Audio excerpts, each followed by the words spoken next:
Assalamualaikum warahmatullahi wabarakatuh. Perkenalkan, nama saya Arientika Adharyani, NIM 855767439, mahasiswa Universitas Terbuka semester 3, akan mensimulasikan video pembelajaran kelas rangkap tipe 221, di mana terdapat 2 pelajaran, 2 kelas dalam 1 ruangan. Berikut kita simak videonya. Assalamualaikum warahmatullahi wabarakatuh. Baiklah anak-anak, apa kabar hari ini? Tentunya sehat semua ya. Oke, hari ini sebelum kita belajar, kita memulai pembelajaran kita dengan membaca doa bersama ya. Coba Anissa, pimpin doanya nak. Kita berdoa bersama ya. Ya, baik, berdoa selesai. Kemudian kita hari ini akan belajarnya digabung menjadi 2 kelas ya nak ya. Udah ada di sini kelas 4 dan kelas 5. Ya, kelas 4-nya kita hari ini belajar tentang kenampakan alam ya. Nanti kelas 5-nya belajar tentang IPA. Baiklah, sebelum kita belajar, Ibu mengecek kehadiran kalian dulu ya. Kelas 4 hari ini yang tidak hadir siapa? Semuanya hadir ya? Oh ada yang nggak hadir ya. Siapa nak?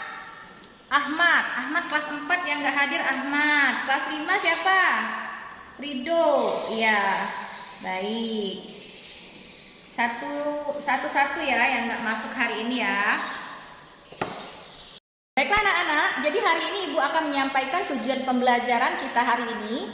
Untuk di kelas 4, tujuannya hari ini belajar penampakan alam. Nanti kalian akan dapat membedakan jenis-jenis kenampakan alam di sekitar kita. Apa pengertian penampakan alam? Kenampakan alam ya, itu pelajaran kelas 4 materi IPS. Untuk kelas 5 diharapkan nanti anak-anak Ibu bisa menyeleksi jenis-jenis makanan hewan berdasarkan jenis paruhnya, paru-paru burung ya. Kemudian anak-anak Ibu nanti akan diharapkan dapat menyeleksi juga hewan-hewan bagaimana cara menyesuaikan diri terhadap musuh-musuhnya ya. Baik, nanti kita akan belajar mengenai materi kelas 4 IPS, kelas 5 materinya IPA. Baik, kita akan lanjut ke materi ya. Baiklah anak-anak, Ibu kemarin sudah menyuruh kalian menghafalkan lagu Rayuan Pulau Kelapa. Bagaimana? Sudah semua menghafalkan lagu Rayuan Pulau Kelapa? Ya, kenapa Ibu menyuruh kalian menghafal lagu itu? Karena di lagu tersebut ada nada yang menciri khaskan sebuah alam ya, seperti melambai-lambai nyiur di pantai. Tuh kan? Jadi di dalam lagu Rayuan Kelapa itu ada menceritakan sebuah pantai yang ada melambai-lambai, air dan ombaknya, dan negeri kita elok ya. Di sana nanti kita akan belajar mengenai daratan, perairan, lautan. Dari lagu Nyiur di Pantai itulah nanti kita akan membedakan yang mana daratan tinggi, yang mana daratan rendah ya. Oke, coba semuanya kita nyanyi bersama-sama dulu lagu Nyiur di Pantainya. Lagu apa? Kita nyanyikan bersama-sama ya lagu yang sudah Ibu suruh kalian hafal, lagu Rayuan Pulau Kelapa ya. Oke, sama-sama ya. Tanah airku Indonesia. Ya, semua ya.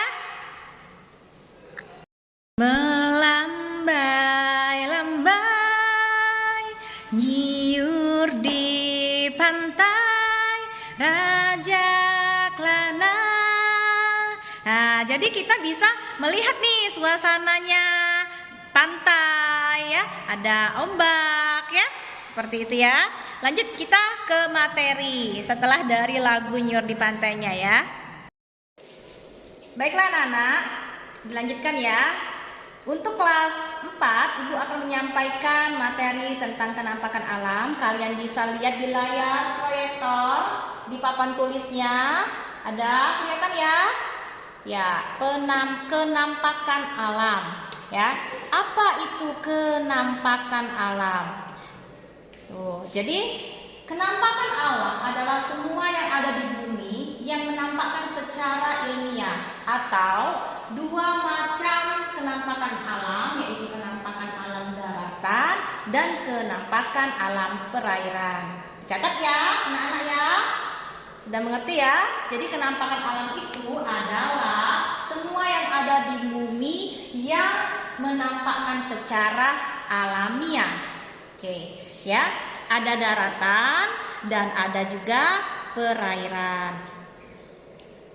Lihat, sudah tampil kenampakan alam daratan. Kenampakan alam daratan ada dataran, ada kenampakan perairan dan daratan. Kenampakan alam daratan ada daratan rendah, daratan tinggi, gunung, pegunungan, pantai. Kemudian kenampakan perairan ada sungai, danau, waduk, laut, selat, dan teluk. Lanjut lagi. Lihat lagi di slide-nya. Sekarang pegunungan. Lihat. Di gunung adalah bagian bumi yang menonjol tinggi dengan ketinggian puncak di atas 600 meter. Kemudian pegunungan adalah rangkaian gunung-gunung yang sambung menyambung satu sama lain. Lihat, kalian bisa melihat gambar pegunungan. Nah, inilah kenampakan alam. Kemudian ada dataran rendah dan ada dataran tinggi. Kita lihat, dataran rendah adalah wilayah datar yang memiliki ketinggian 0 sampai 200 meter di atas permukaan laut. Dataran tinggi adalah dataran wilayah daratan luas yang terletak pada ketinggian di atas 200 meter dari permukaan air laut. Dataran tinggi disebut juga dengan plateau atau plateau ya. Bagaimana sampai di sini anak-anak? Coba anak-anak lihat tampilan di slide-nya. Ada kenampakan alam perairan. Di sana ada gambar apa coba? Ya, Anissa, betul, gambar sungai. Nah, sebelahnya Rido, coba gambar apa? Rido Saputra, gambar danau. Betul ya? Jadi di gambar-gambar yang sudah Ibu tampilkan ini melihat ada sungai, ada danau, sudah terlihat bahwa sungai adalah aliran air yang panjang berasal dari mata air dan bermuara atau berakhirnya di laut. Kemudian danau merupakan genangan air yang luas dikelilingi oleh daratan. Tampak seperti pada gambar ya. Tentunya anak-anak sudah bisa melihat juga tampilan sungai dan danau itu di lingkungan sekitar kita. Pernah jalan-jalan, melihat sungai ya, melihat danau. Kalau di Palembang itu ada Sungai Musi, ya. Kalau danau, ada Danau Ranau. Ya, semua anak-anak pasti pernah liburan melihat Sungai Musi, melihat keindahan alam kita, ya. Lihat lagi. Sekarang ada tampilan apa gambarnya? Ada ikan berwarna-warni, ada batu karang, ya. Ya, betul sekali. Laut ya, laut. Jadi di laut itu ada banyak macam, ada ikan, terumbu karang. Jadi laut itu adalah perairan yang luas dengan ciri airnya yang asin, ya. Itu adalah lautan. Kemudian, nah sekarang ada soal yang boleh didiskusikan ya, boleh didiskusikan berdasarkan kelompok. Nanti gambar-gambarnya Ibu share ya. Nanti akan kita diskusikan ini termasuk ke dalam daratan atau perairan. Nah, nanti kita akan diskusikan ya, Nak ya, untuk kelas 5.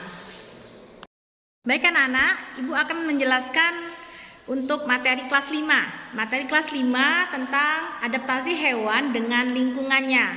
Ya, jadi Ibu akan menjelaskan adaptasi morfologi pada kelas 5, Adaptasi morfologi adalah penyesuaian bentuk tubuh atau alat-alat tubuh makhluk hidup terhadap lingkungannya. Misalnya pada burung ya.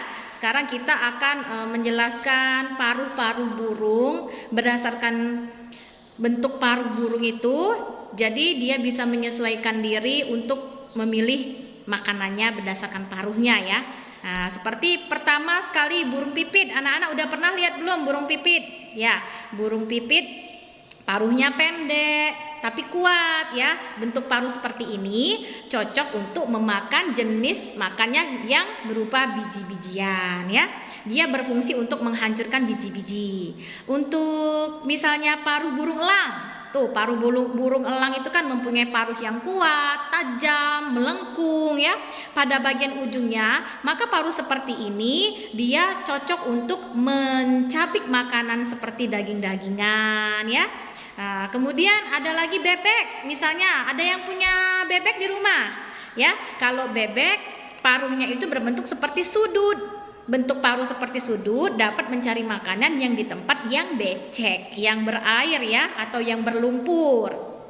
Kemudian burung pelatuk, burung kolibri ya.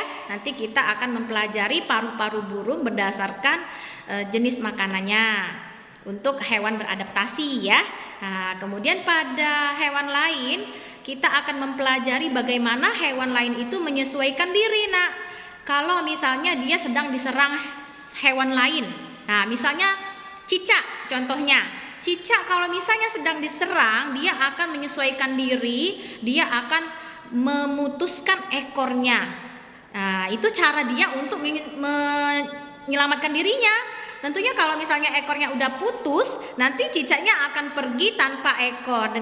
Dengan cara itu dia menyelamatkan dirinya ya. Untuk yang kelas 4 juga bisa menyimak ya pelajaran kelas 5. Nanti akan ketemu juga dengan pelajaran kelas 5 nak ya. Nah, kemudian ada lagi hewan cumi-cumi misalnya. Nah, cumi-cumi bisa mengeluarkan tinta saat dia akan diserang.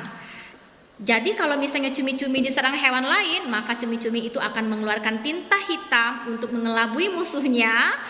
Jadi cumi-cuminya bisa pergi menyelamatkan diri ya. Sampai di sini bagaimana anak-anak? Mengerti ya materi yang Ibu jelaskan? Nanti untuk lebih mengertinya lagi, Ibu akan membagikan LKS atau boleh juga dilihat di layar ya LKS-nya nanti akan Ibu tampilkan. Kalian akan mengidentifikasi berbagai macam paruh burung dan berbagai macam jenis menyesuaikan diri hewan yang lainnya ya. Baik, sementara kelas 4 yang sedang mengerjakan LKS, kelas 5 juga boleh menyimak di layar ya LKS-nya. Nanti akan Ibu bagikan juga lembar kerja siswanya. Nanti kalian tinggal mengisi saja berdasarkan kelompok yang sudah Ibu bagi. Oke nak? Anak-anak, sekarang coba lihat dulu di layarnya, di papan tulisnya ada LKS-nya. Nah ya, LKS ini ada gambar paruh-paruh hewan. Nanti kalian tebak, isi di kolomnya. Misalnya kolom pertama ada gambar apa itu? Bebek.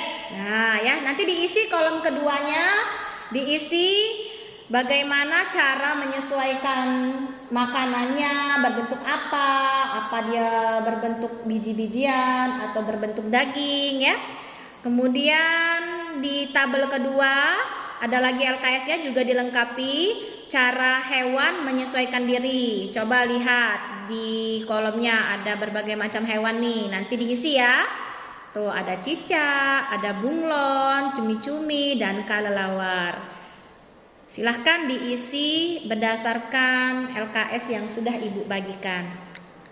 Anak-anak, hari ini adalah akhir dari pelajaran kita ya. Jadi di akhir pelajaran ini bagaimana? Apakah anak-anak Ibu udah mengerti dengan materi yang Ibu jelaskan tadi? Bagaimana? Pelajaran hari ini menyenangkan atau tidak? Senang ya, tentunya kalian senang semua ya belajar ya. Jadi kesimpulan dari materi hari ini, kita sudah dapat membedakan jenis-jenis makanan berdasarkan paruh hewan, jenis-jenis cara menyesuaikan diri, hewan terhadap musuh-musuhnya. Itu untuk yang kelas 5. Untuk kelas 4 ada yang bisa coba menyimpulkan pelajaran kita? Ya, bisa coba? Ya, betul ya. Jadi kelas 4 itu kesimpulannya hari ini bisa membedakan yang mana kenampakan alam daratan tinggi, yang mana kenampakan alam daratan rendah ya. Jadi kita bisa mengidentifikasi apa itu kenampakan alam, kemudian di sekitar kita ada tidakkah kenampakan alam yang terjadi ya. Baik sekali ya, hari ini pelajarannya semua mengerti ya. Baik, jadi Ibu akhiri pelajaran kita hari ini sampai di sini. Nanti kita akan ketemu kembali dengan materi yang selanjutnya. Ibu akhiri dengan wassalamualaikum warahmatullahi wabarakatuh.